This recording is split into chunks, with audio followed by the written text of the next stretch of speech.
命恩人甘大夫，原来是你儿的救命恩人。别听曲宁说的那么夸张，你们好不容易重逢，要不找个地方好好叙叙旧，可以吗？这有什么不可以？如今你有了亲人，我也为你开心，去吧。曲宁犹豫了一下，表姐，如今京城最好的绣楼是哪家？他虽然很想和表姐叙旧，也不能耽误了夫人的正事。是天一阁，不过如今的天一阁已经是安家的了。安家？曲宁听他表姐这样说，脸色阴沉了一下。甘草知道天一阁是曲家的，看来这里也有些渊源。这件事说来话长，你问绣楼做什么？我家夫人想买几套成衣。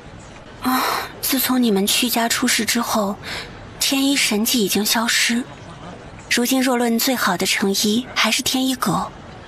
我刚才听你说你也是做衣服的，可有成衣？是有几套，但是面料都很普通。不妨，合适就好。那你们找个地方等着，我回去拿来给你们看看。那我们就在这个茶楼上等着。好，我很快就回来。他说完就走。甘草看曲宁想跟着去，你表姐一个人可能拿不了，你去帮她拿一下。好。曲宁说着就跟过去。叶蓉看着甘草，你故意的。你说是好不容易见到亲人，也会想和亲人多待一会儿。我没有亲人。叶蓉冰冷地说。甘草转身要进茶楼，差点撞到跑过来的人。是你？他看着迟墨，原为他们都说这个于景侯世子很难结交。你还记得我？上次走得匆忙，还没来得及自报家门。于景侯世子？是了，石香姑姑在夫人面前提了一句，夫人真是好记性。你别一口一个夫人的叫，我姓甘，是个大夫，你叫我甘大夫即可。原来你是一个女大夫。失敬失敬，之前甘大夫说有缘再见，我们今天能再见就是有缘，可否赏脸一起喝杯茶呢？好啊。请。迟墨侧身让甘草先走。请。迟墨让甘草坐在一边。甘草看着一边的香炉，这是什么香？感觉如此怪异。这是难用的香料。他说着把香给灭了。小侯爷不必这样，每个人的喜好不同，我只是觉得有些怪异。我请甘大夫上来，若是让甘大夫不适，就是我的过错了。甘草看了迟墨一眼，想这样的人怎么会难结交？甘大夫平日喜欢喝什么茶？平时不怎么喝茶，偶尔煮一些汤水喝，对这个也不讲究。这样说来，甘大夫是个性情中人，一切随心。小侯爷平时也这么风趣？这个自然要看人。所谓酒逢知己千杯少，话不投机半句多。甘草点头。那小侯爷也是性情中人。两个人随意地聊了起来。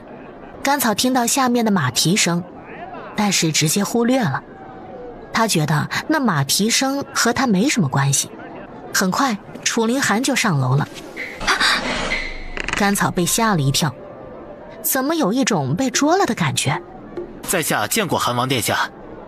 京城第一公子，鲜与人结交，如今和一个有夫之妇相谈甚欢，是不是要给本王解释一下？你干嘛？甘草看着楚凌寒。接你回家。难道甘大夫的夫君是？正是本王。楚凌寒很确定地说。你想在这里你就在这里，我走。在下不知道甘大夫就是韩王妃，失敬。韩王殿下，既然您认定了甘大夫是您的王妃，应相敬如宾才对啊。你这是要过问本王的家事？不敢。听闻王爷为了王妃敢违抗圣上，在下十分敬佩。既然如此在意，还请王爷对王妃尊重一些。听见没有？甘草瞪楚凌寒。楚凌寒听到了，也认可。可是在别的男人面前不能退缩。那你想让我怎么尊重？甘草一听楚凌寒这语气，就觉得他在想奇奇怪怪的事情。看到甘草离开，韩王殿下请留步。韩王殿下和王妃的事，在下也略有耳闻，恐有人对王妃不利，王爷谨慎。本王的王妃，不用别人提醒。楚凌寒转身离开。石墨一脸失语，走到弗兰那里，看甘草带着他的侍女离开，韩王在后面追了过去。看到韩王的样子，石墨没忍住笑了一下。堂堂战神也有被拿捏的时候。三皇子安排的是晚宴，邀请的人不多，石墨竟然在其中。原本石墨是不想来的，可是听说邀请的是韩王和韩王妃，便答应过来。乔春染到今天依然病着，若不是绿萼扶着，眼看着人都要倒了。周秋意竟然也在邀请之列，还有人见人爱的七皇子楚允初。乔姐姐，楚允初看到乔春染进来，就欢喜地跑了过去。三皇兄真是过分，乔姐姐还病着，就让乔姐姐来。你乔姐姐可不是因为我来的。三皇子说着，一脸感慨。那是因为谁？七皇子左右看看，周秋意已经来了，看到他们几个人有说有笑，他眼底都是怨毒。要不是乔春染，就算他只是一个侧妃，他也已经在贵王府了。你五皇兄。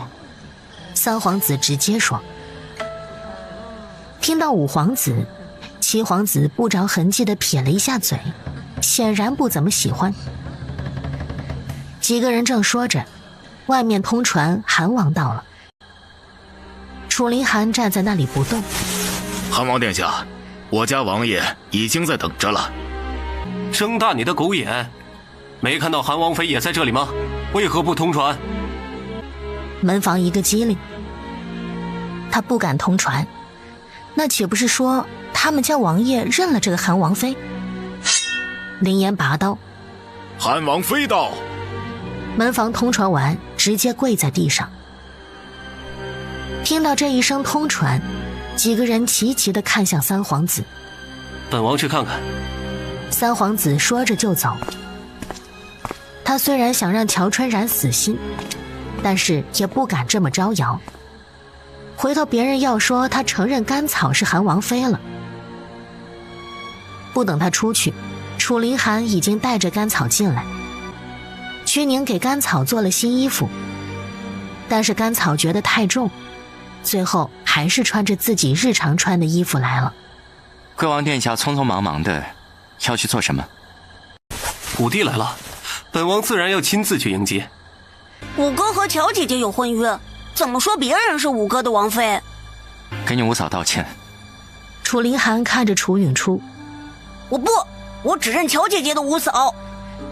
那好，从现在开始，我不是你五哥。众人都没想到楚凌寒会这样。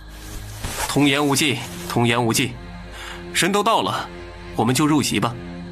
三皇子带着他们往里面走。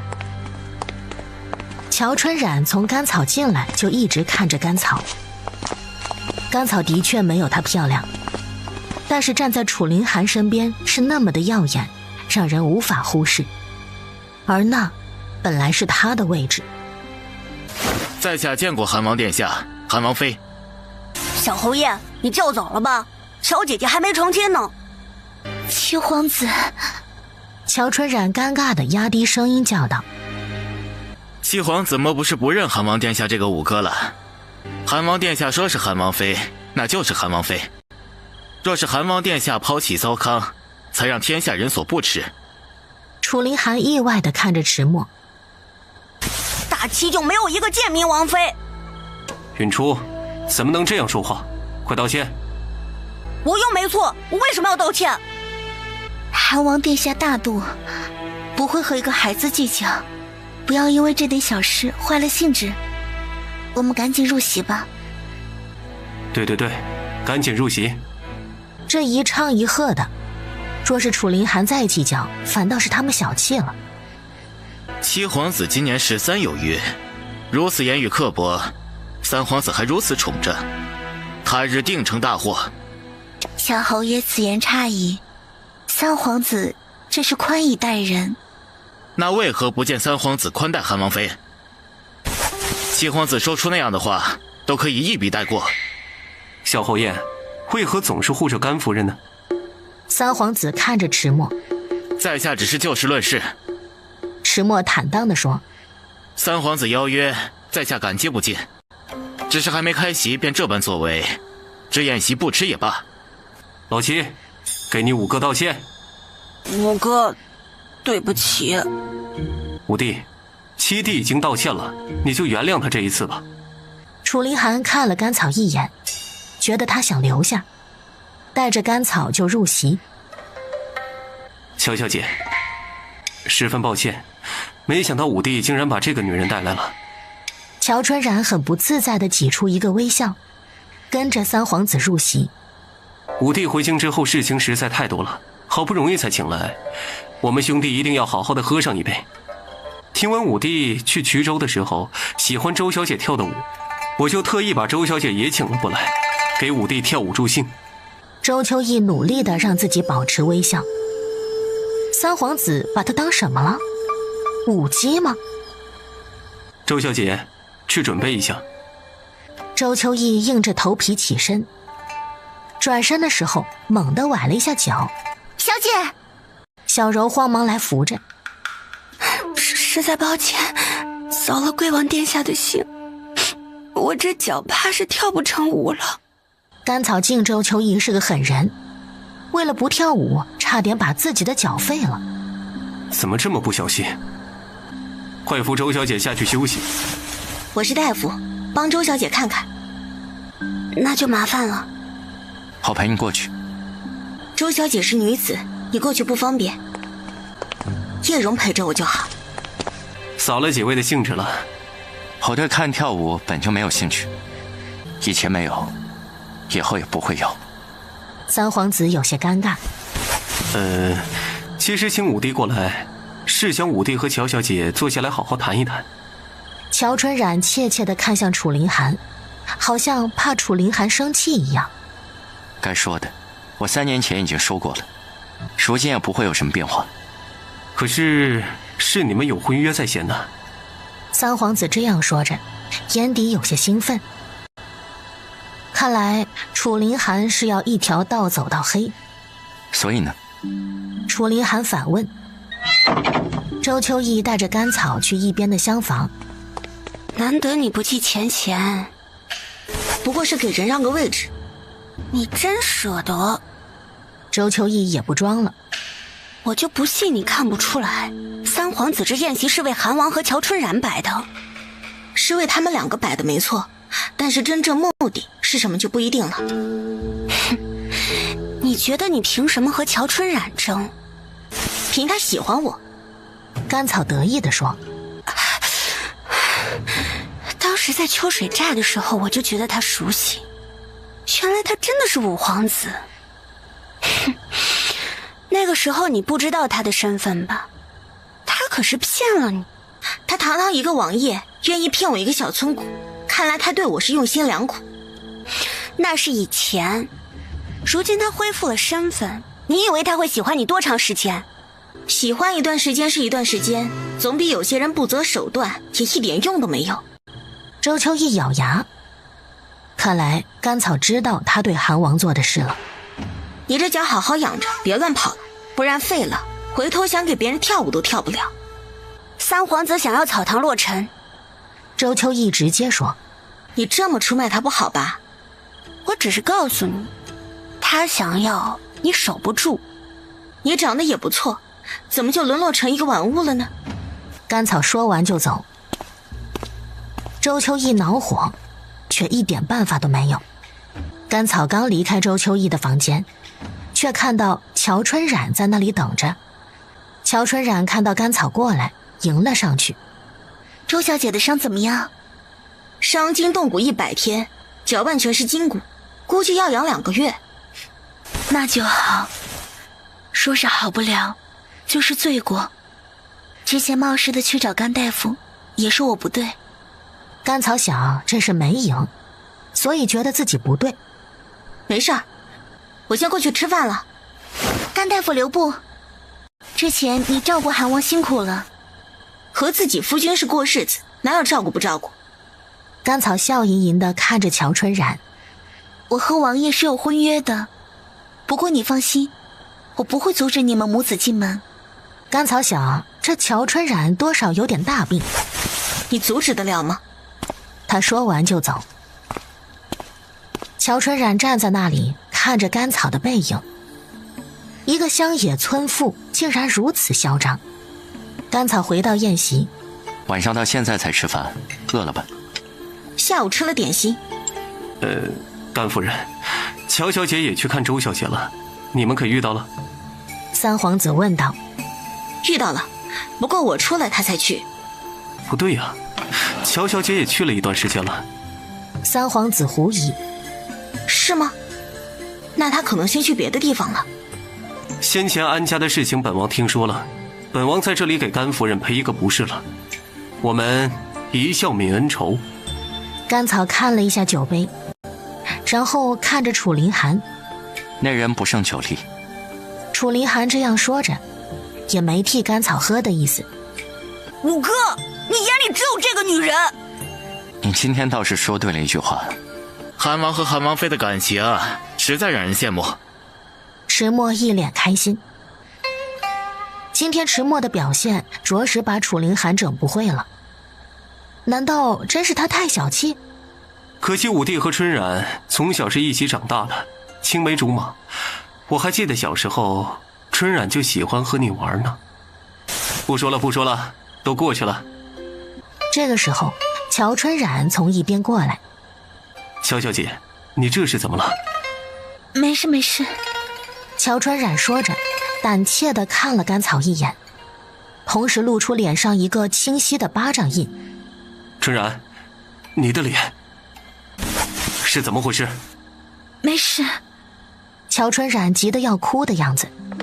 大家快吃饭吧，别因为我扫了大家的兴致。甘草想，不会是周秋意把乔春然打了吧？是不是这个贱人打的你？甘草看向七皇子，这不是童言无忌，这明明是恶毒。虎弟，不管因为什么，你都不该对乔小姐动手的。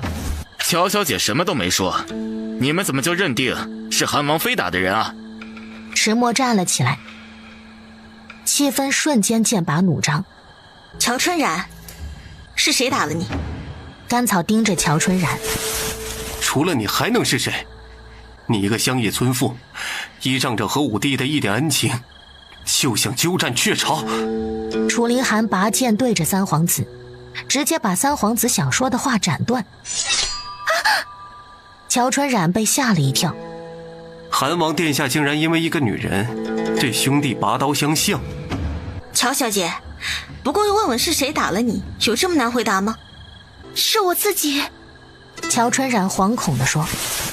春然，你不用怕他。武帝，你可想好了？三皇子盯着楚林寒。我们走。楚林寒还真不能把三皇子给杀了。等一下，虽然我不知道是谁打的乔小姐，但是我可以证明不是我打的。你要如何证明？甘草走到乔春然一边，一巴掌打了下去。乔春然直接被打懵了。小姐，你们看看，我的手艺明显大一些。甘草看着乔春然的脸，众人都愣住了，谁都没想到甘草会这样证明。的确是我打的，后院有蚊子，我被咬得难受，不小心挥手打到了。原来是个误会，乔小姐那样实在太容易让人误会了，以后有什么事直说。那你也不能这样打乔小姐。在三皇子看来，我的清白还比不上一只蚊子。甘草看向三皇子，三皇子的确认为是甘草打的乔春然。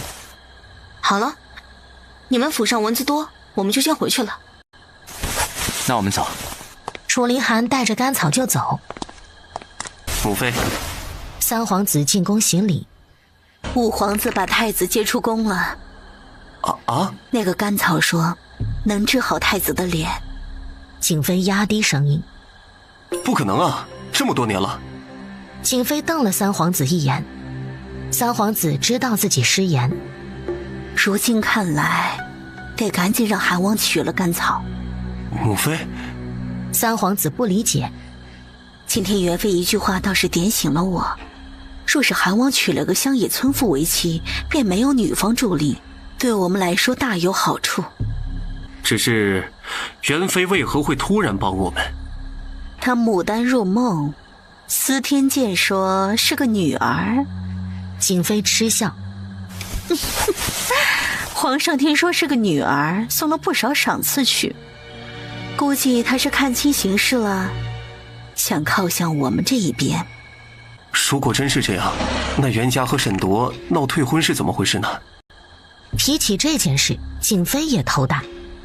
沈铎那小子你又不是不知道，他不愿意，没人能按着他的头。那我们现在该怎么办？太子不能治好自然是最好了，若是治好了，我们也要有办法应对。当务之急是不能让五皇子有助力。景妃一脸凝重。是。昭妃平日里深入简出，天天泡在禅室里，今天也说想四皇子了，让人把四皇子传召进宫。四皇子楚允剑如今在国子监任职，为人做事也十分低调。母妃。四皇子行礼：今日景妃娘娘招了不少贵女入宫，母妃就想起你的婚事。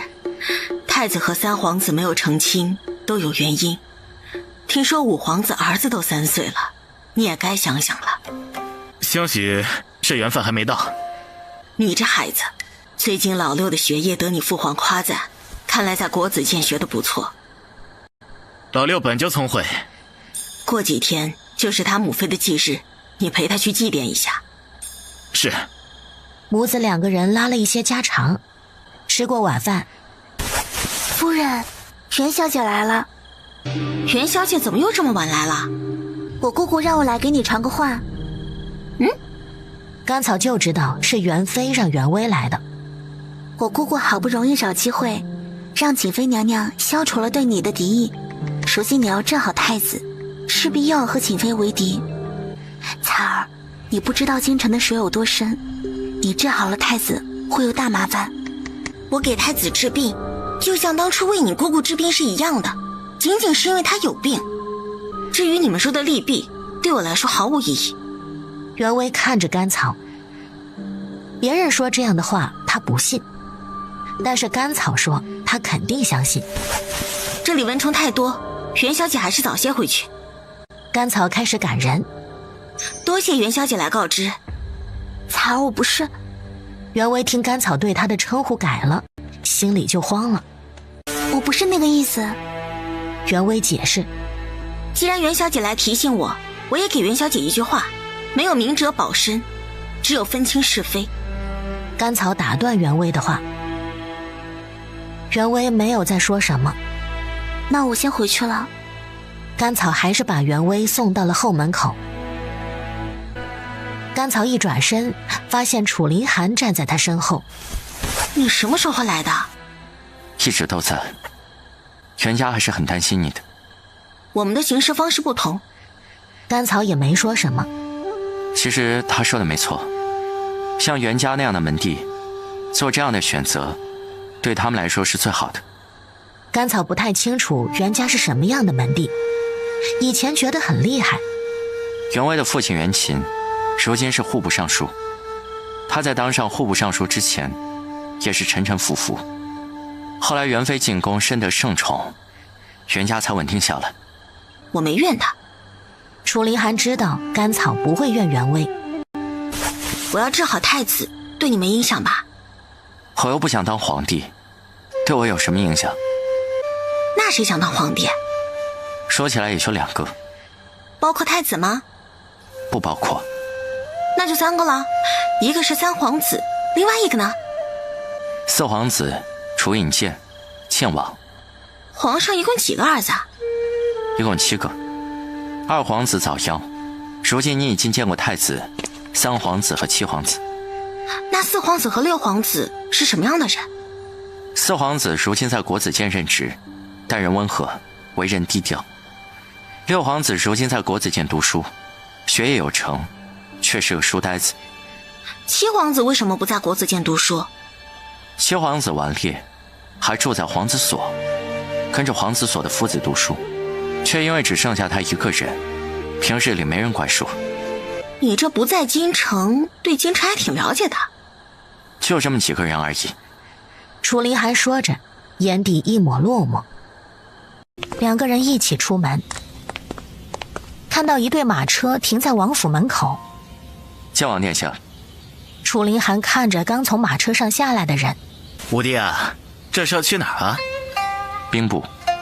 得亏我来得及时，不然要叫人去把你请回来。你快看看，我帮你把谁给请来了。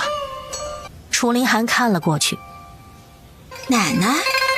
甘草看着从马车里出来的人，剑王真是有心了，把王妃的家人都接到京城。五弟事多，我也就能帮五弟这点了。剑王笑着说。楚林寒还以为剑王会一直隔岸观火，没想到却来了个暗度陈仓。多谢奶奶。甘家大部分人都来了，甘荣在家看家没来，甘伟是个知县，也不能随便离开。草民见过韩王殿下，冒昧而来，请韩王殿下恕罪。甘草看着他奶奶这样，有些不是滋味儿。娘子，先带奶奶他们回府。甘草点头。多谢剑王殿下，王妃的家眷刚来，本王有事要忙，就不请剑王进去坐了。应该的，五弟先忙吧。剑王点头离开。楚林寒看着剑王离开，剑王突然把甘家人都接来，他的确有些措手不及。王爷，赶紧收拾出来一个院子安置。是。剑王一脸悠哉地坐在马车上。沐雨不明白，王爷为何要费那么大的功夫把甘家人接到京城呢？老五之所以那么肆意，不过是因为没什么能拿得住他。如今他不是一个人，就有软肋。沐雨还是不太明白。你看吧，这下京城才热闹。甘家人都坐在后院的小厅子里。是剑王把你们挟持到京城的。不过你放心，如今韩王已经知道了这件事儿，把我们送回去即可。他是回不去了。甘草想，剑王费尽心思地把他家人接到京城，可不是为了让他们回去的。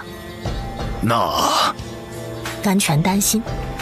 爹不用担心，先安心住下。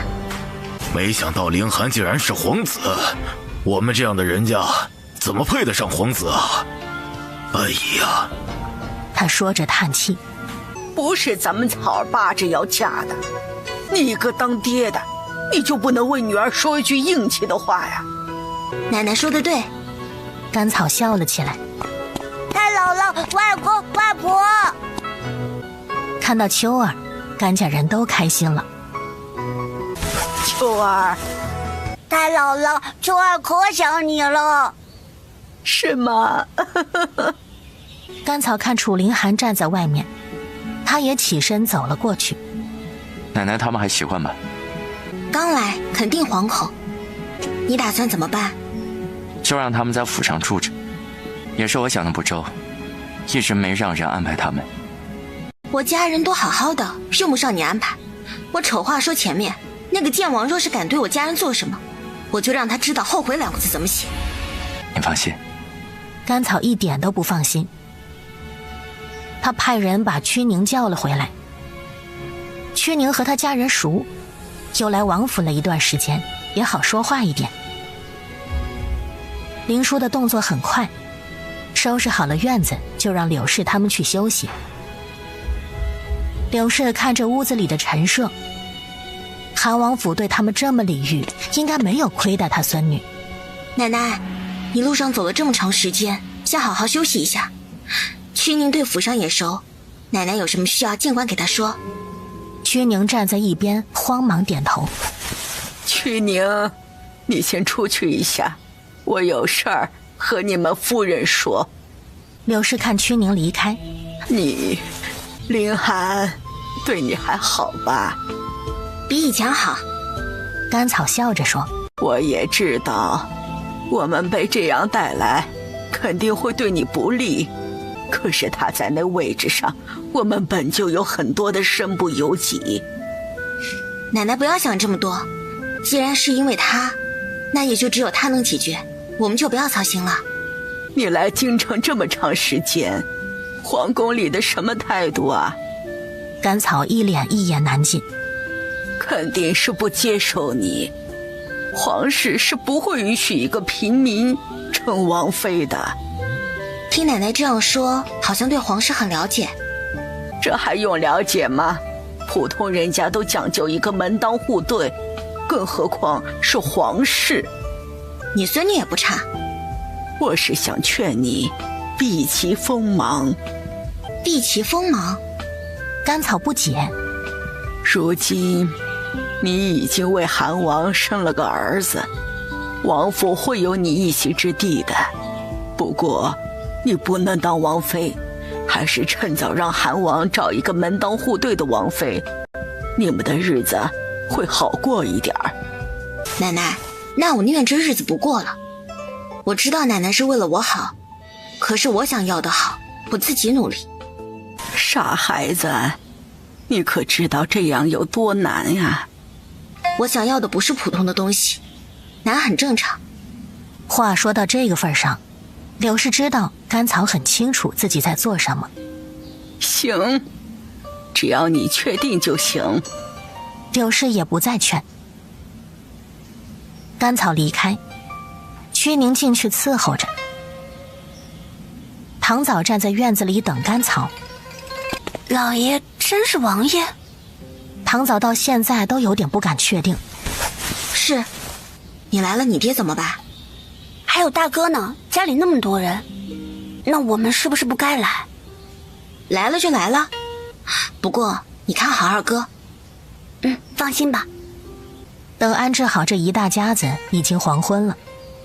楚灵寒让厨房准备宴席给他们接风。甘草有些头大的躺在躺椅上，毕竟是他自己的家人，他得自己安置。去你厨房看看还要准备什么，我也不知道你家人喜欢吃什么。你安排了那么多，他们吃自己能吃的就行，咱们好好商量一下这件事吧。不是已经商量好了？什么时候商量好了？就是王府，我来负责。我是说他们暂时住在王府，要是一直住在王府，别人要说我们一家人都靠你养。我养得起。楚灵寒得意。我也养得起啊，他们自己也能养得起自己。我们两个不在意别人怎么说，但是这么多人，随便出点什么事，那就一天到晚别想安生。兵来将挡，水来土掩。甘草想，男人就是不在意家长里短的事。甘草陪着他奶奶吃了晚饭，又在王府的后院溜了一会儿，简单的说了一下离开秋水寨之后的事情。我现在别的不担心，就担心你四哥。我四哥怎么了？我们都是普通人，把我们接来京城，也就是让你丢丢脸而已。你四哥好歹有个官职，万一……柳氏担心，若是甘伟被算计，到时候牵扯到甘家，韩王肯定会很被动。奶奶放心。甘草也只能这样说。怎么越想越觉得接他娘家人进京是一件很复杂的事。甘家进京了。三皇子看着沈策，还真是一人得道鸡犬升天呢。甘草自己还名不正言不顺，就开始为他家人筹谋了。是四皇子把甘家人接到京城的。沈策补充。老四。三皇子想着想笑。哼，他向来都是剑走偏锋，看别人斗的。王爷英明。盛寒楼那边准备的怎么样了？三皇子突然问。沈策听自家王爷这样问，靠近王爷小声回禀。三皇子听得开心，好，到时候我看他们怎么收场。甘家人拉着甘茂，那边林管家拦着香絮，两边吵得不可开交。闭嘴！小妹，你可回来了，你说说你家下人，我不就折了几枝花给你二嫂吗？他至于那么生气吗？王妃，这是王爷特意让我们从北京带回来的林香芽，说是给王妃的。香絮也委屈，那花盆是怎么回事啊？我说了二爷一句，二爷生气把花盆给砸了。小妹，花花草草咱们秋水寨多的是，我不就折了2枝，他一个下人还敢说我？这林香芽如今在京城值多少钱？甘草压制着胸中的怒火。去年京城安国公得了一盆，不如这一盆好，价值2000两。什么？这破花2000两？二哥，这花是破花，这王府也是个破落门户，怕是容不下二哥。你因为这一颗花这样和我说话？这是一颗花吗？这是你们对我的试探，看我会不会在王府一直护着你们。甘草这话一出，甘家人的目光都有些闪烁。夫人，的确是我没拦住你二哥，奶奶被气得晕倒了，还没醒。甘草盯着甘茂，2000两，一文不能少的还钱。甘茂愣住了，偷偷地看向他娘。杜氏也不敢说话。王妃，其实林管家想解释，先把地方收拾一下。甘草打断林管家的话，林管家躬身行礼，不敢再多说。甘草给他奶奶行针，他奶奶深吸一口气醒来。奶奶，你没事吧？草儿，你安排一下，我们这就走。不至于，这烂泥在堂子里还能开出个花来，一到大雅之堂啊，那就是烂泥。奶奶先消消气，我想想办法。你若是有办法，便不会出去躲清闲了。甘草也不是躲清闲，就是怕麻烦。这样一家子人到了京城，只会给你添堵。这人已经来了，哪有那么轻易的离开？柳氏听甘草这样说，无奈的叹气，陪着奶奶说了一会儿话，甘草才从奶奶的房间里出来，看到他娘等在那里。你奶奶没事吧？没事能晕倒？哎，你奶奶这身体，跟她说不要操那么多心，她偏不听。你看，这么说来，还是我奶奶的错了。哎，也不是。你说，这好不容易过上好日子。甘草看着他娘，他娘尴尬的不知道怎么说下去。你这嫁人了，我们好歹也得见见亲家。甘草想，他娘真够天真可笑的，竟然把皇室当成他的亲家。你四哥好歹也是个当官的，你给凌寒说说。娘，甘草真不知道说什么好。你知道直呼王爷名讳是什么罪吗？叫女婿名字能是什么罪？轻则掌嘴。甘草看着他娘，若是言语不敬或是辱骂，可以割舌。咱们以前不都这样叫的吗？天地君亲师。甘草深吸一口气。君在前，亲在后，他是王爷，他的父亲是皇上，皇后的父亲见了皇后，也要行叩拜之礼。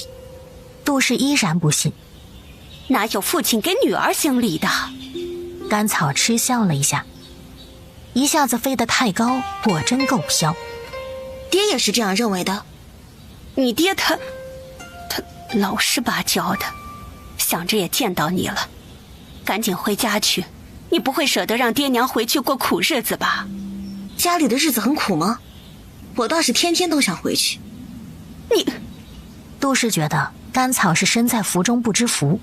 哎呦，这王府一盆花都2000两，别的肯定更值钱。你有什么想不开的要回去？这些和我有什么关系啊？你，杜氏不解地看着甘草。你们好好待着。甘草说着离开。杜氏觉得甘草是攀了高枝忘了娘，他们不能这样等着，回头要和凌寒好好说说。王妃，林管家行礼，晚上送饭的时候把我奶奶接出来，从明天开始不给他们送饭。王妃这是？林管家用自己的手段让他们怕。甘草说完就走。林静文意外地看着王妃的背影，虽然她很担心王妃无底线地袒护自己的家人，可是王妃这样处理同样让她怕。楚凌寒从外面回来的时候，天已经黑了。太阳落山地上凉，怎么让王妃坐在这里？我自己想这样做。我听林叔说你要把你爹他们关起来。因为一盆花不至于。林香芽虽然珍贵，却不用这样。不是林香芽，你不知道我二哥今天那理所应当的样子，我看了就生气。你若是不想和他们一起住，我给他们置办一个宅院，让他们过去住。这不是住的问题，怎么跟你说呢？甘草有些无奈地看着楚凌寒。你可能太累了，我知道你担心一个不慎，他们就会给王府带来大麻烦，他们也会丢了性命。其实你不用想那么多，有我在。别的事情可以有你在，但是这件事……甘草有些想不明白。帮我查一件事。什么？楚凌寒意外。我今天在外面听人说，是我撺掇着袁威和沈多退婚，你查查是谁说的。有这样的事？甘草把这件事原原本本地和楚凌寒说了一下。原则上这件事只有我们3个人知道。我知道了，你家人做的事也不要想太多。晚上甘草去陪了一会儿他奶奶，他奶奶压根儿没问为什么把他单独接出来。曲宁，你陪着奶奶。是。曲宁点头。回去哄秋儿的时候，秋儿已经睡着了。香絮从屋里小心地退了出来。王妃。香絮看到王妃，慌忙行礼。今天你受委屈了。奴婢不委屈。你是林叔的女儿，不用自称奴婢。看你今天气色不好，我给你看看。香絮意外。这……我是大夫。甘草给香絮把脉之后松开。的确需要调理一下，回头我给你开个方子，你先吃着。多谢王妃。都是一家人，谢什么？以后有什么事情直接跟我说就是，不用试探，太麻烦了。香絮紧张。甘草看着香絮。我之前不敢。之前不熟，不敢也很正常。只是王妃把爹娘关起来真的没事？什么叫关起来？是住在王府。甘家人一晚上没睡好。昨天晚上院门被锁了，到现在都没开。你说小妹是什么意思啊？甘茂在院子里转了一会儿，回屋和唐嫂商量。自己当了王妃，觉得我们给她丢人了。唐嫂不知道怎么说。她之前还觉得公爹挺明事理，昨天这事的确不对。你向来有主意，你说话呀。叫我说咱们在秋水寨过得挺好。那能和京城比吗？你来的时候没看到那大街上多热闹，那些人穿的衣服，也不知道奶奶是怎么想的，不让小妹给我们做衣服，我们这样穿出去不是给小妹丢人吗？他说着看了看自己的衣服。不行，我得让小妹给我做一身好的，比老四那官袍还好。你是怎么了？以前在秋水寨的时候你还说不能占夫人的便宜，现在怎么……那能一样吗？甘茂不以为然。那个时候他一个人挺可怜的，有个那人和没有差不多，我一个当哥哥的再占他便宜还是人吗？现在他可是王妃啊，他也不可能忘了我们吧？这还是别人把我们接来的，不然我们都不知道他现在成王妃了。唐嫂十分无语地看着甘茂。说这个呢，今天怎么还不来送饭？甘茂说着往外走。杜氏也在絮叨甘泉，说甘泉不会说话。你可是王爷的岳父，那是王爷的半个爹，闷着一声不吭，连个下人都不把我们放在眼里。你是没见草儿现在是怎么说话的，张口就是2000两，我看他有脸让自己家人还。杜氏一直在吐槽。甘泉觉得这样不对，可是又想草儿现在是王妃了，也不在意这个。就这样，他们从早上议论到中午，才意识到王府的人一直没给他们送饭。林管家也没一直晾着他们，带了一队护院进了院子。看到这样的阵仗，甘家人有点怂了。你们怎么回事啊？怎么还不给我们送饭？小心我小妹把你们都赶走。诸位可能不太清楚，王妃并不是名正言顺的王妃。你蒙谁呢？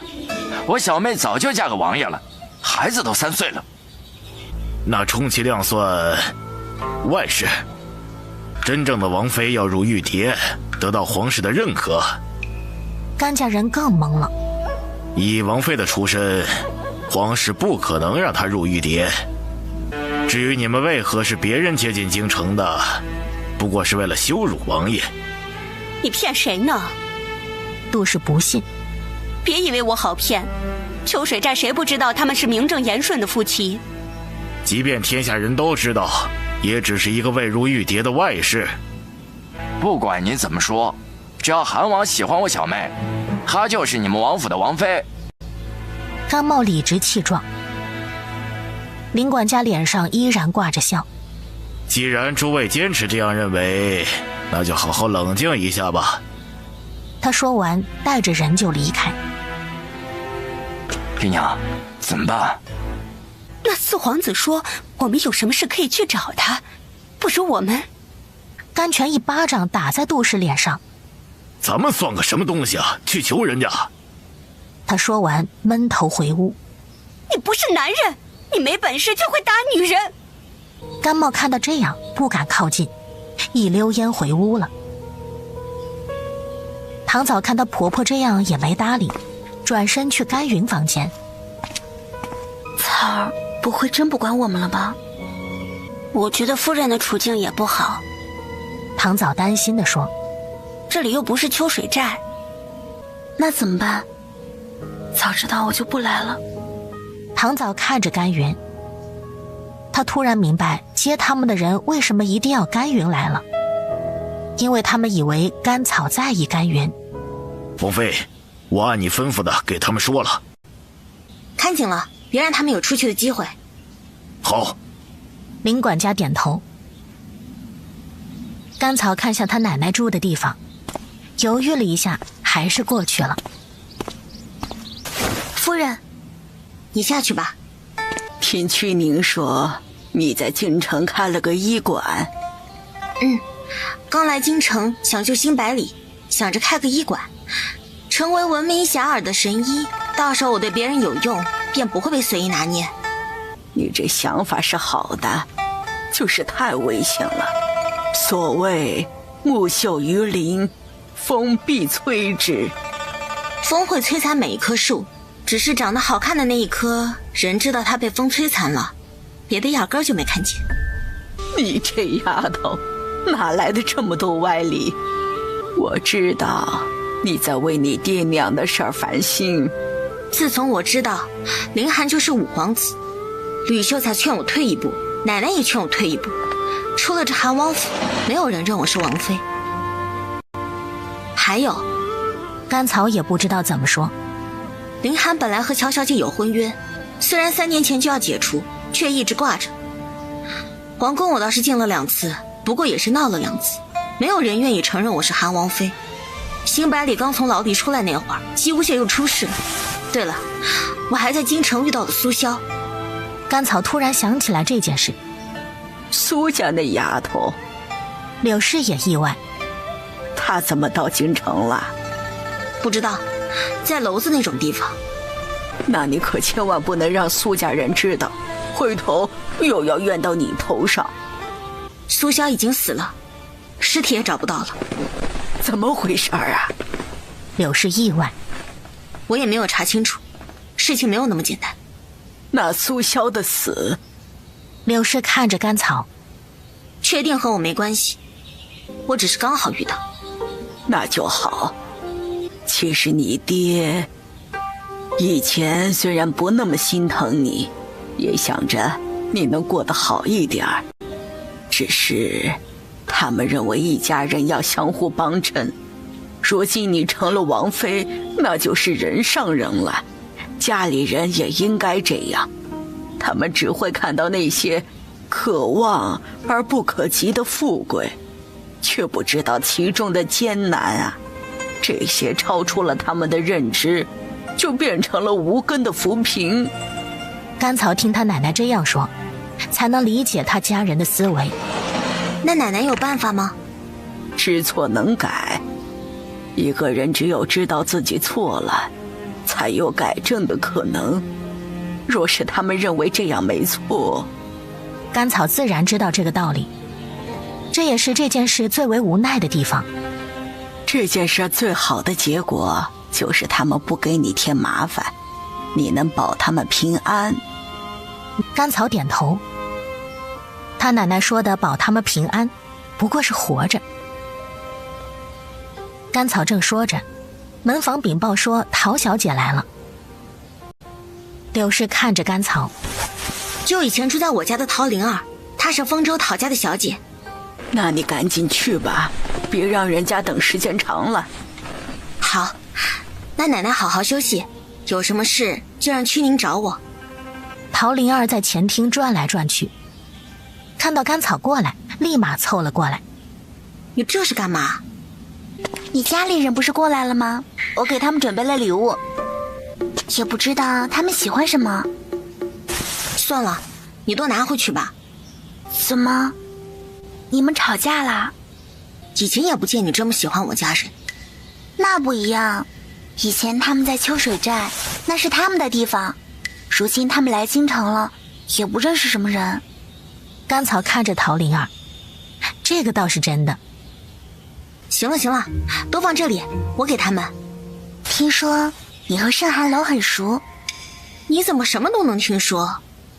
听说因为你经常去盛寒楼，都被宫里传唤了。甘草无语。陶灵儿一离开，林叔，甘草把林管家找来。王妃，麻烦林叔去成衣铺子给我爹他们置办2套衣服回来。好。林管家想都不想就答应。晚上去春和楼订桌酒席，我带他们出去吃饭。订最好的。甘草点头。府里的人也不用迁就他们，王妃一定要讲道理。好，那我让厨房把午饭给送过去。有劳了。甘草有些抱歉。吕光之风风火火地跑了进来。进盛寒楼的名额是怎么回事？这个呀，自从确定小侯爷去盛寒楼之后，我便传出盛寒楼新开业，只有预约才能进的消息，制作了300张预约卡，然后我直接拿走了200张，制造出很多人预约的假象。等那100张预约卡被预约完，就在黑市放出可以转售预约卡的消息，结果效果非常好，今天已经120两1张了。那你和金元妈妈怎么分？分？吕光之觉得东家太实在了。我给他保证有300个客人，他还要再给我分钱。甘草打量着吕光之。东家放心，这些钱都会入账。你有没有觉得这件事太顺利了？那是东家低估了京城第一公子的影响力。你赚了这个钱就要给盯紧了，千万不要出岔子。吕光之看东家这么在意这件事，就凝重的点头。下午，甘家人兴奋的试衣服，唐早却开心不起来。他觉得夫人突然换了态度，肯定是发生了什么事。赶紧换上呀！甘茂看唐早心事重重的坐在那里不动。我去看看夫人。你都嫁给我这么长时间了，我是他二哥，他应该叫你一声二嫂，怎么还是夫人夫人的叫他？夫人对我有救命之恩，不管怎么样，这个变不了，人不能忘本。那你去看他吧。唐早没有搭理甘茂，径直去找甘草。王妃，下人带着唐早过来，坐。下人离开，唐早站在那里不动。怎么了？甘草看着唐早，我觉得我们这个时候回秋水寨不会那么容易，夫人可想好怎么安置？其实你们来京城也没什么，只是人多定然是非多，若是被人利用了，那就是大麻烦。我知道，你要是知道，就多劝劝我二哥。爹还好，娘耳根子软，就二哥，我也不知道怎么说。我想想办法。你也不用太担心。甘草安抚唐早，人来了，我陪着该做的事情做了。好。楚凌寒听说甘草安排甘家人吃饭，就提前回来。你今天怎么回来这么早？林叔说你要带他们出去吃饭，我回来陪着。你可千万不要去，他们见你对我百依百顺的，还不想骑到你头上。你这是为了我好。倒也不全是，没你撑腰，我好说话一点。楚凌寒怎么觉得自己被嫌弃了？待会儿我带他们出去，你过去看一眼，谁也不要搭理，转身就走。楚凌寒想了想，点头。好。对了，说我撺掇袁威和沈铎退婚的源头查到了吗？是袁家。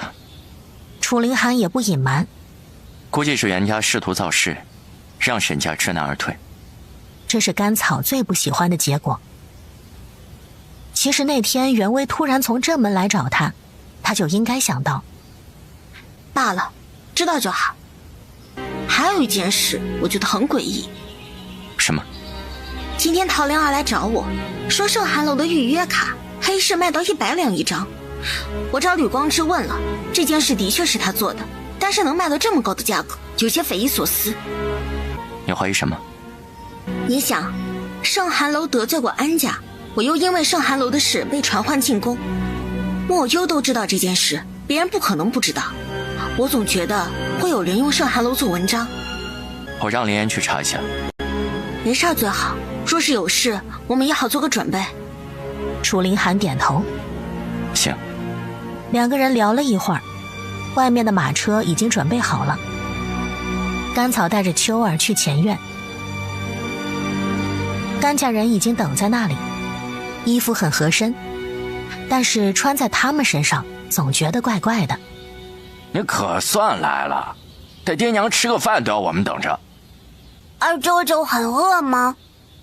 这把甘茂问得很尴尬。这个时候楚凌寒看似路过这里，妹夫，甘茂叫着就跑过去。甘草正想楚凌寒会怎么解决，一边的护卫直接提刀挡住了甘茂。妹夫，你家的下人。楚凌寒瞥了他们一眼，径直走了。他这什么意思啊？给我们脸色看呐！闭嘴！柳氏生气地呵斥。甘泉虽然不愿意，还是低头不说话。走吧走吧，马车已经在外面了。不就是吃一顿饭吗？好像谁没吃过一样。马车到了春和楼，甘茂才意识到自己真没吃过。整条大街都灯火通明，看起来比白天更繁华。哟，那可都是香烛啊，这一天得烧多少钱啊？柳氏看着京城的一切，有一种恍如隔世的感觉。奶奶，小心点。几个人没见过世面的东张西望，看得店小二都有些看不过去了。哎呦，客官，小心脚下呀！到了雅间，甘茂看得吃惊。小二，我们订好了席面。是，客官稍等，马上上菜。甘泉坐在那里不自在。我见爹娘在王府吃饭不自在，就特意出来订了一桌。你们大老远来京城也不容易，吃好喝好。我明天带着你们在京城转转。哎，小妹，你见过皇宫没啊？进过2次。那皇宫是不是白玉围墙、金坐马？皇上吃饭都是用金筷子。 2次都差点把命丢了。怎么回事儿？柳氏担心地看着甘草，我这名不正言不顺的生了皇室长孙，都想着怎么除掉我。你给他们家生了一个孙子，他们家怎么能这样呢？就你这话，他们把你砍了也就是砍了。甘泉低头，他们也太不讲理了。杜氏小声嘟囔：“好啦，好好吃饭。要说唐早进门也1年多了，肚子也没个动静。说来也是，甘草认真地说，之前林氏进门那么长的时间也没动静，也不可能接了2个人都没动静吧？你说什么呢？杜氏一拍桌子，看着甘草。柳氏一个眼神过去，杜氏觉得委屈。娘，你听听他说的是人话吗？哪有当小妹的这样说自己二哥的？草又没说错。不可能。好啦，吃饭，什么可能不可能？孩子这种事情要看缘分。刘氏没好气地说：“我要喝酒。”甘茂生气地说。甘草示意了一下，让小二上酒。没吃一会儿，桌子上又掉了一层的菜。秋儿伸长脖子看着桌子，外婆，二舅舅不会用筷子吗？草儿怎么教孩子的？秋儿现在筷子用的可好了，吃饭1厘米都掉不出来。娘亲说1粥1饭，当思来之不易。外公顶着大太阳种庄稼，更要知道不易。秋儿，你爹又不欠这一点，你哪来这么多话？二舅舅说的不对，我爹欠不欠都不能浪费。你把菜种在桌子上，它又长不出来。甘茂喝酒喝得脸红，想教训一下秋儿，被唐早一脚踩在脚背上。你干嘛？他恼怒地看着唐早。我看你吃的差不多了，慢慢吃。哎，客官，你喝醉了。你知道我妹夫是谁吗？甘茂。柳氏呵斥。客官，你真的喝醉了。不管你妹夫是谁，这账肯定是要结的。谁欠你那1点银子？这可不是1点银子呀！你喝的是春风醉，我们春和楼最好的酒，1壶10两呢。什么？你说这1壶10两？对，客官这都喝了第3壶了。你少蒙我，我可是有靠山的。我们春和楼出了名的童叟无欺。再说了，这京城谁没个靠山？知道我们酒楼老板是谁吗？谁？陶国公。陶国公很厉害，只能说皇上都要客气3分。这天下还有皇上怕的人？哎呦，客官你可慎言啊！皇上倒是不怕谁，但是皇上吃饭也要给钱呢。甘茂拧眉，不是说天下都是皇上的吗？要说这京城最靠不住的就是靠山了，知道元和公主吧？甘茂摇头。公主那可是皇上的亲生女儿，还不是送去和亲被彪国给辱杀了。甘草听得皱眉，他没听说过这件事。那靠山大不大呀？那还有朔喜郡主呢，那可是郡主啊，被人凌辱了，丢到了大街上了。甘草觉得这店小二平时肯定没少听八卦，说起什么来一套一套的，把他二哥都给唬住了。你现在把这9壶丢下去，说不定就能砸到一个权贵呢。这京城最不缺的就是权贵了。对了，你妹夫是谁啊？我为什么要告诉你我妹夫是谁？又是一个攀亲戚的，也不知道是什么见不得人的亲戚。你说谁见不得人呢？我看你们穿的绫罗绸缎的，却一个个皮糙肉厚，指不定是乡下来的攀上了什么亲戚了。这样的我都见得多了，自己没有根基，想着攀上别人就能一飞冲天，无一例外，都死得很惨。甘茂和店小二的话，一边的人听得清楚。甘草想，这店小二不会是楚凌寒安排的吧？能把他二哥给说怂了。甘家人听了这样的话，也都有些尴尬。原本以为自家出了一个王爷女婿，那就是人上人了。结果发现京城到处都是这样的人，他们还真没法和人家比。原本甘草还想带着他们逛逛，结果甘茂喝醉了，一家人只好回去。林管家在门口等着，担心王妃回来有什么需要。我二哥喝醉了，让厨房准备一碗醒酒汤。好。林管家点头。王爷一直在书房等王妃。甘草让叶蓉带秋儿去睡觉，自己径直去书房。等我有事？今天晚上吃饭没事吧？没事。是不是你安排那个店小二打击我二哥的？我……楚凌寒疑惑。看来不是。看来有新鲜事，跟我说说。甘草就把店小二打击他二哥的事简单的说了一下。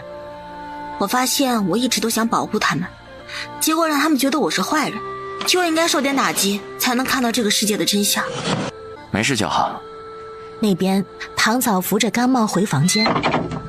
嫂儿，我说那店小二说的是不是吓唬我们的？我看不像。唐嫂知道甘茂那点小心眼儿，他吓唬咱们有什么好处？不过草儿是真的有钱了，一壶酒就10两银子，他真舍得。所以你要知道谁真正对我们好。咱们来京城是因为啥？不就是因为夫人在这里？你还和夫人生气，让夫人更加为难。那我不是担心他攀了高枝不管我们了？我们在秋水寨过得好好的，为什么要让别人管？再说，你说的不管是他不给你好处吧？哎，行了行了。甘茂听得厌烦。我头有点晕，睡觉了。唐嫂看着甘茂没有说话。早起，甘草打算带他们逛街。唐嫂一个人过来找甘草。二舅母。秋儿开心地叫着。你怎么一个人过来了？甘草看唐嫂换回了之前的衣服。一会儿咱们去逛街，你不换一下衣服？不用，这衣服穿着方便。没事儿，这里里外外都收拾干净了，穿了绸子也不用担心钩丝。可是我这手，丝挂在手上，手也疼。养一段时间就好了。我是想……唐嫂犹豫着说。叶蓉，带秋儿出去玩。甘草让秋儿跟着叶蓉出去。房间里只剩下甘草和唐嫂。什么事儿？我和你二哥的确成亲1年多了，一直没……唐嫂也想有个孩子。男人的问题一般都不愿意承认。甘草无奈地说。若是我二哥说什么了，你告诉我。他倒没说什么，是我把事情想得简单了，当初不听你的。后悔了？没有。唐嫂慌忙说。嫁给我二哥那样的人，后悔也正常。你也不用委屈了自己，什么时候我说就是。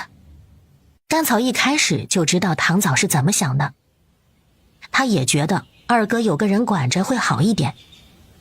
如今看来是他们想的简单了。我会处理好。上午，甘草带着他们逛街，带着他们逛了银楼。甘草坐在一边等他们。突然，几个人冲过来打量银楼里的人，尤其是看女子，惹得叶蓉差点动手。干嘛呢？甘茂生气地看着那几个人。几位爷啊，有什么事能帮上忙的，别惊扰了店里的客人呐。那几个人内外打量了一下，快速离开。银楼里的人不满地议论纷纷。你们听说了吗？东乡侯的女儿好像丢了。有这样的事儿啊？我倒是听说他去撒泼，要他女儿当太子妃。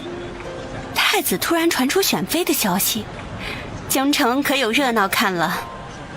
可不是嘛，之前听说太子失宠，一个个说什么只想让女儿嫁给普通人家，现在都开始奔走了。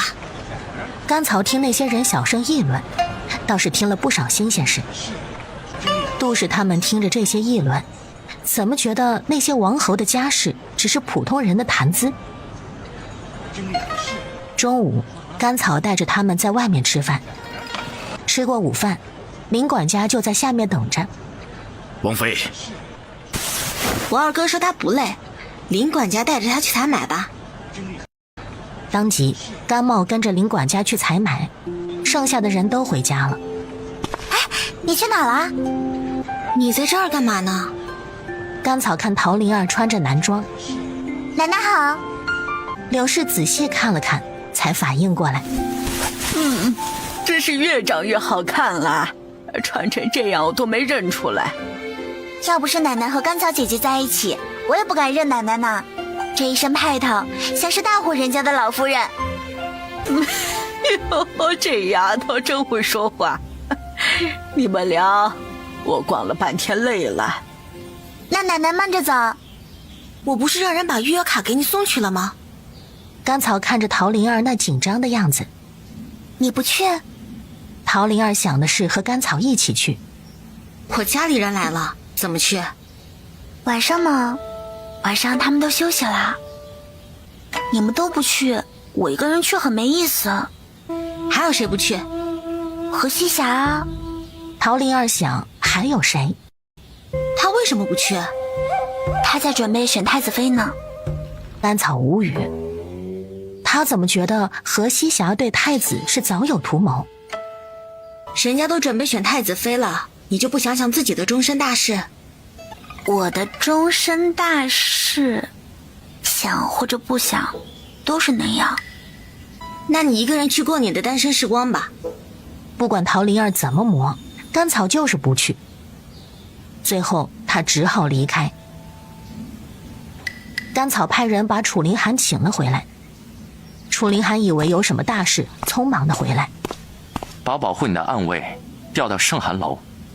楚凌寒以为自己听错了。他不反对甘草帮圣寒楼，但是也不能帮到这个程度。我之前就觉得有些不对，今天婵娟来找我，我几乎确定今天晚上圣寒楼肯定会出事，还是大事。那种地方能出什么大事？甘茂在嚷嚷了很长时间了。二哥这是做什么？甘草看甘茂火气很大。你让我去采买，他们让我搬东西，那么多东西让我搬。买东西自然要搬回来。二哥以为采买是做什么？是二哥说在家里天天干活，这点算什么？你……甘茂看着甘草，二哥不行就不要影响。你当了王妃就是这么对我的？那二哥觉得应该怎么对你？好歹也给我弄个官当当。甘茂都想了很久了。甘草听笑了。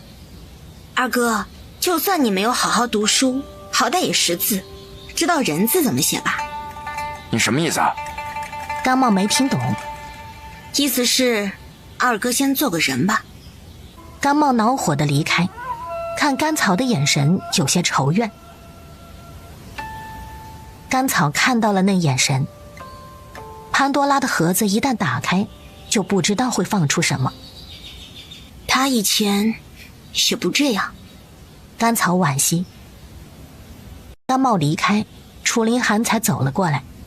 不然我来处理。再看看。甘草还不想让楚凌寒处理。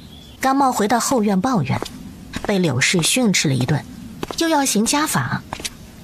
你出来跪着！柳氏站在门口呵斥。听见没有？赶紧出去！杜氏看着唐早。杜氏。柳氏呵斥。杜氏的脸色很不好看，还得出去跪着。娘，她是草儿的娘啊，被下人看到了。丢人总比丢命强，你们这一个个的，是不是觉得不把大气给你们，就是对你们不好？甘泉自然不敢这样想。后院的事，甘草也不在意。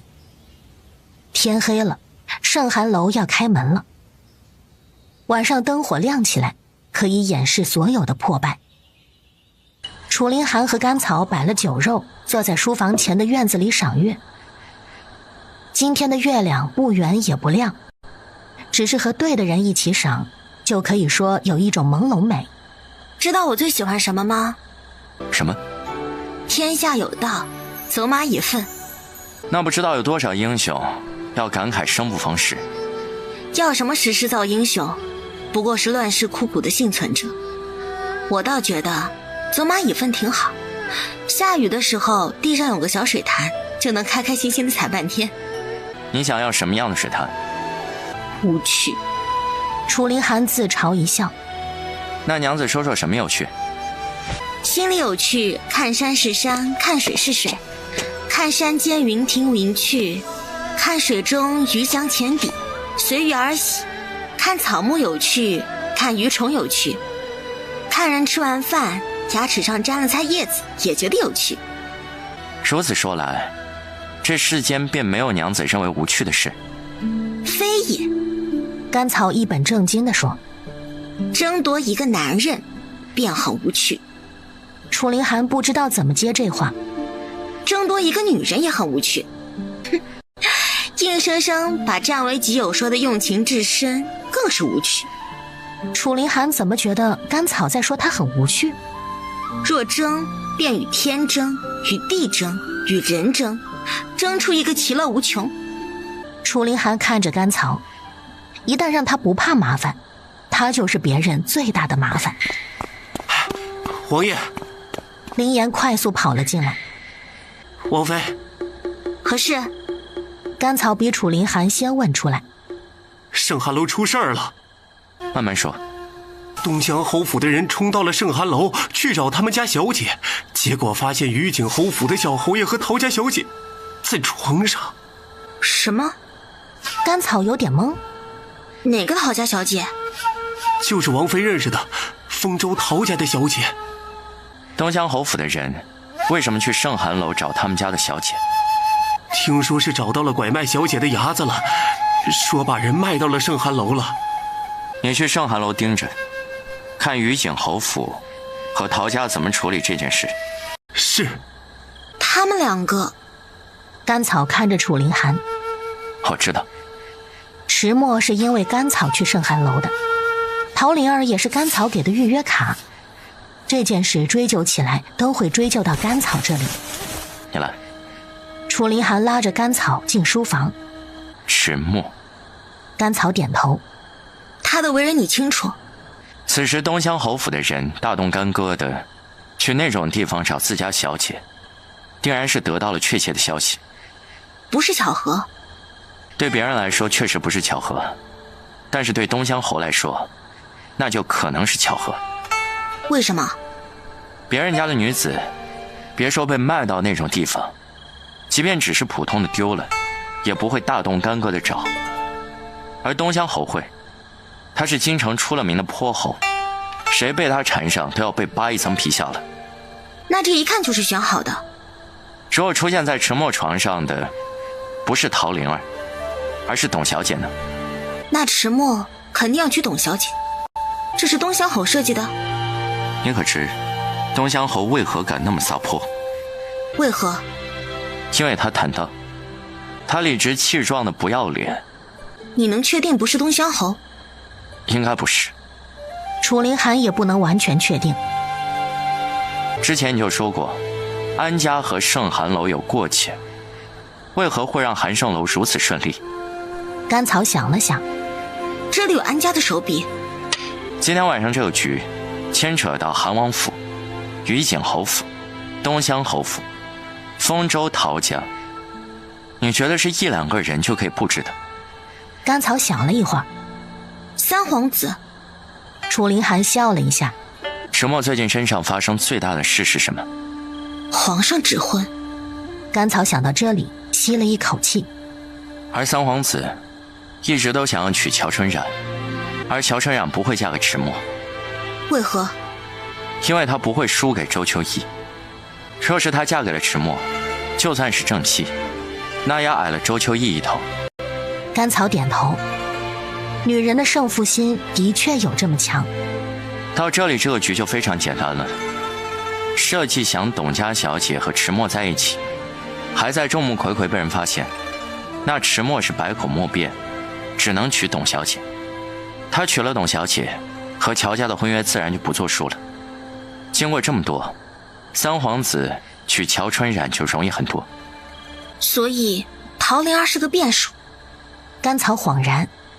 这其中肯定是出了什么意外，陶灵儿才出现在迟墨的床上。楚凌寒也觉得是个意外，因为这个意外牵扯到六皇子，四皇子不可能让这样的事情发生。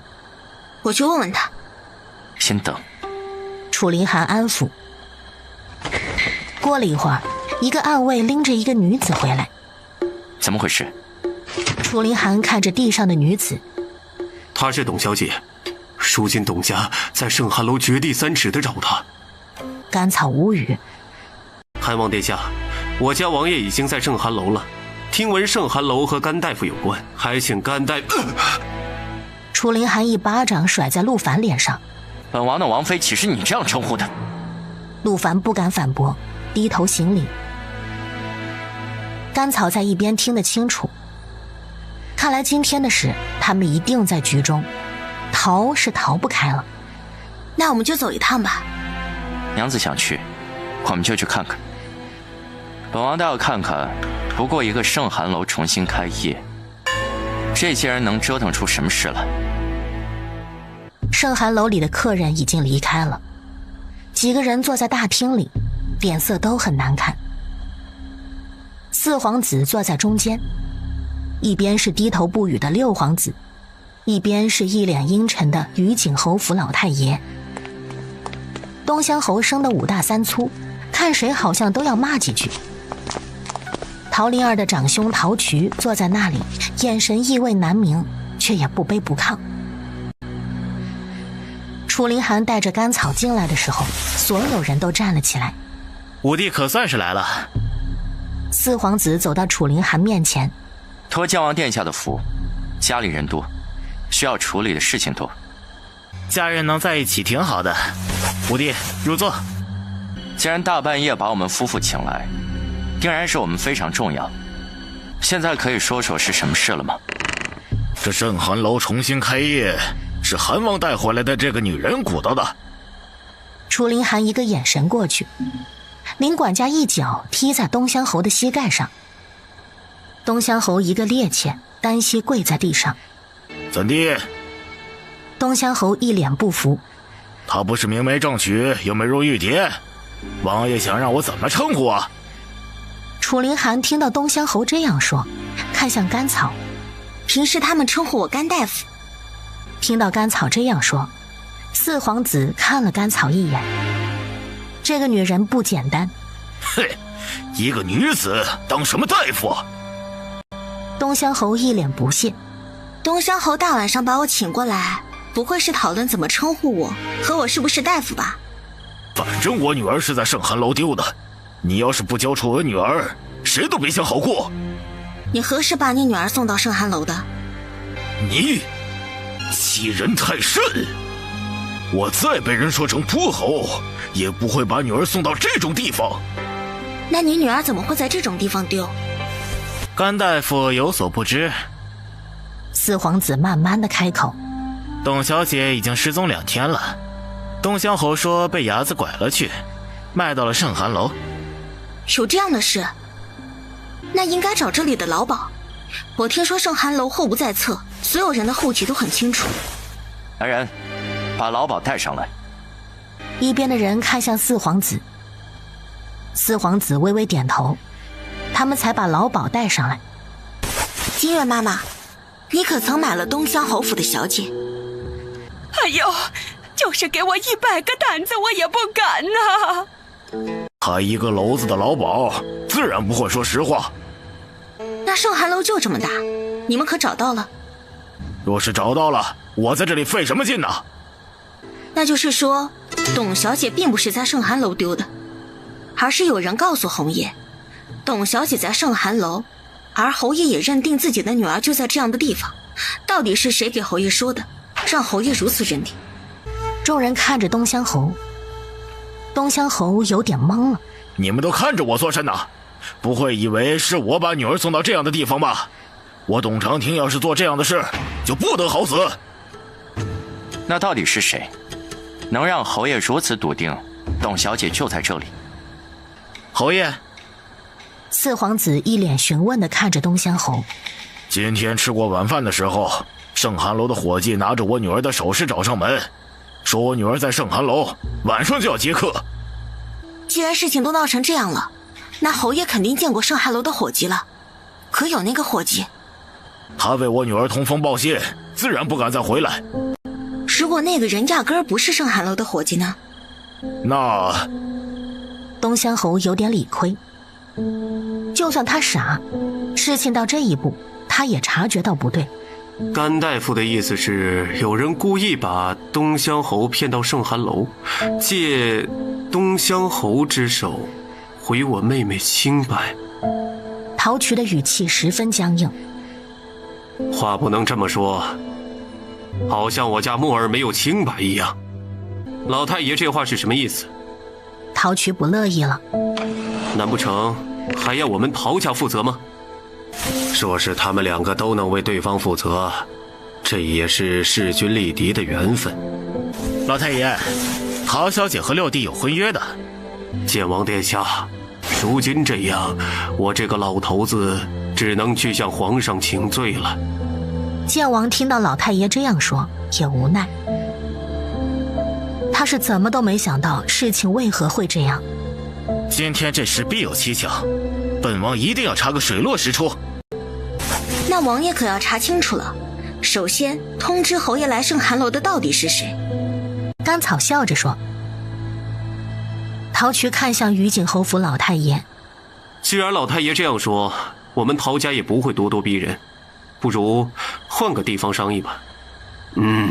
好。时候不早了，六弟也先回去吧。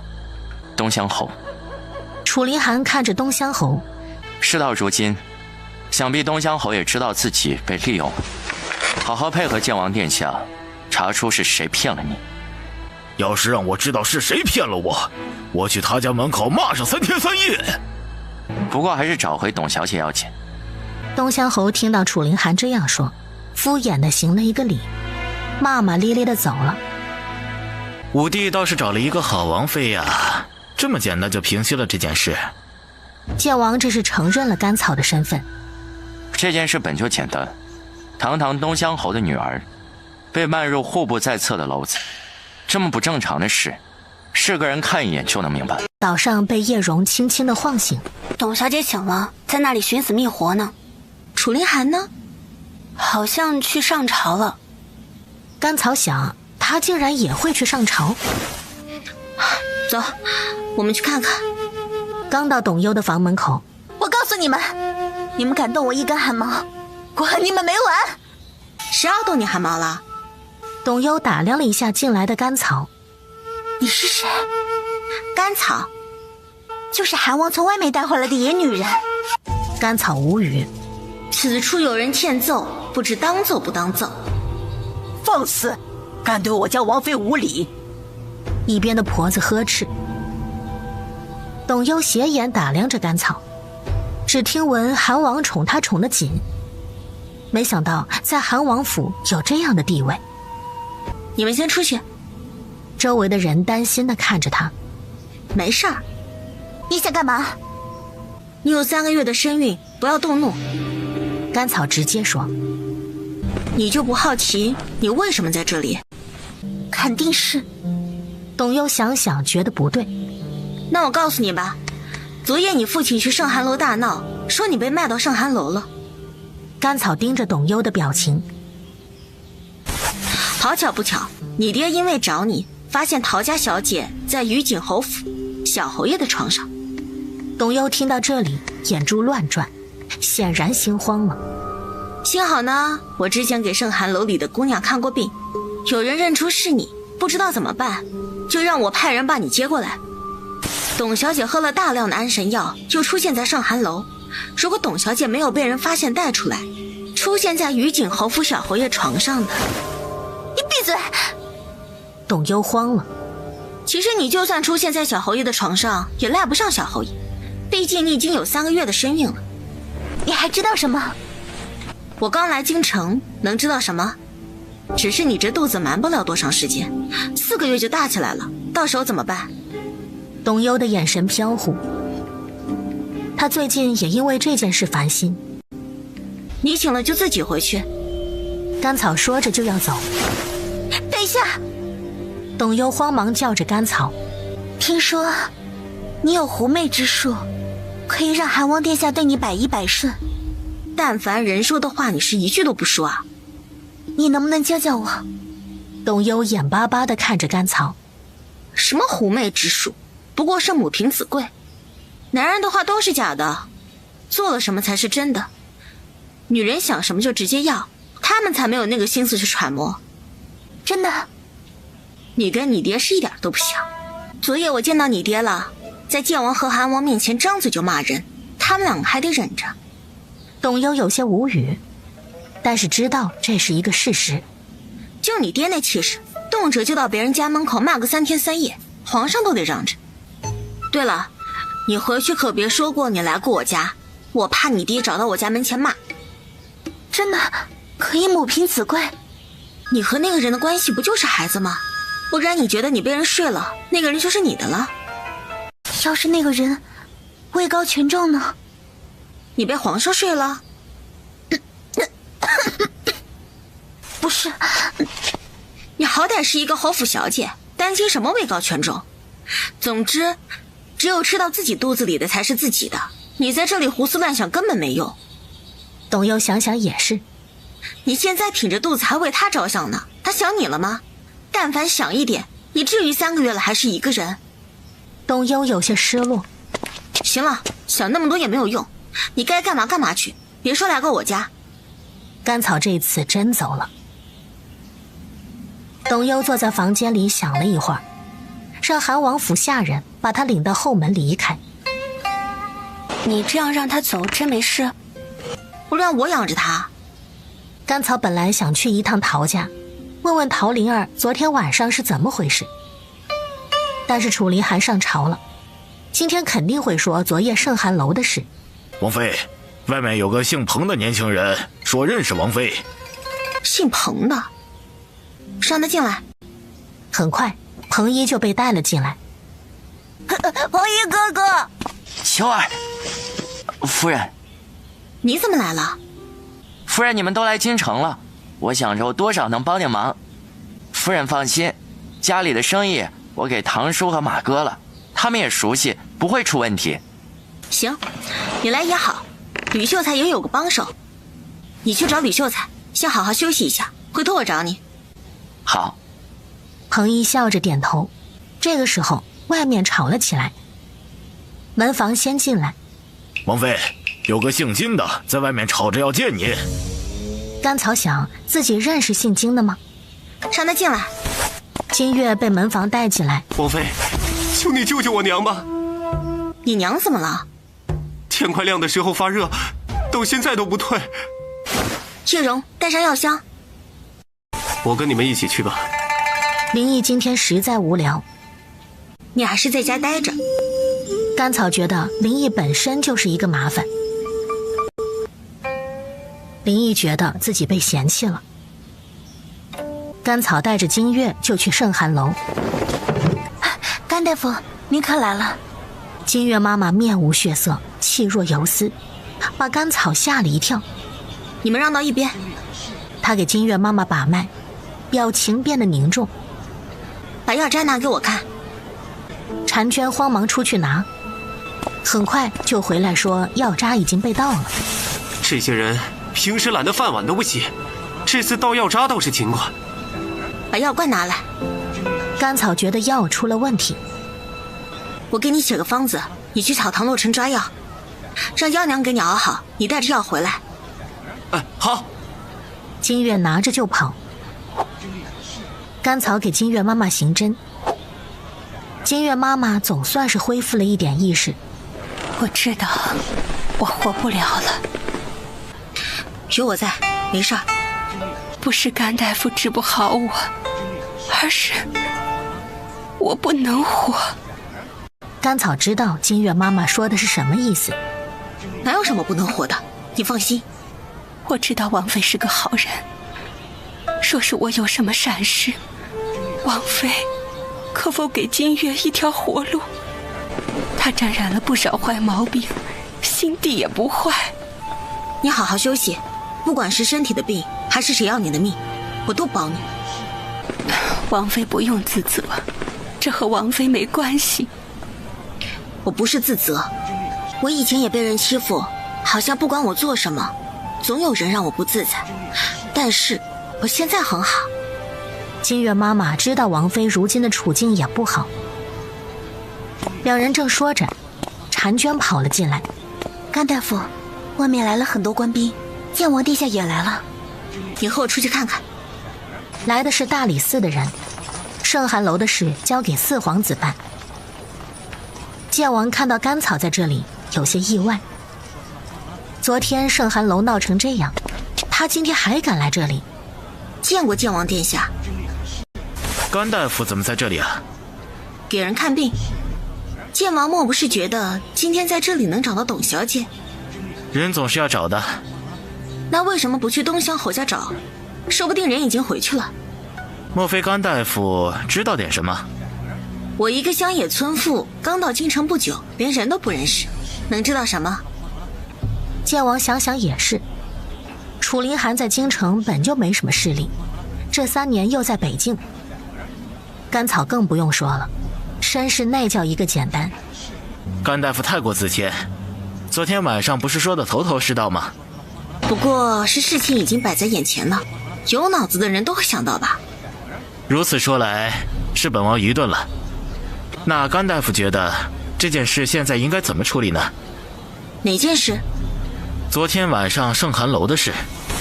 不是已经说完了？是这样的，昨天这件事涉及到2个王府、2个侯府，还有陶家。父皇让本王彻查是何人告诉东乡侯他女儿在圣寒楼的事。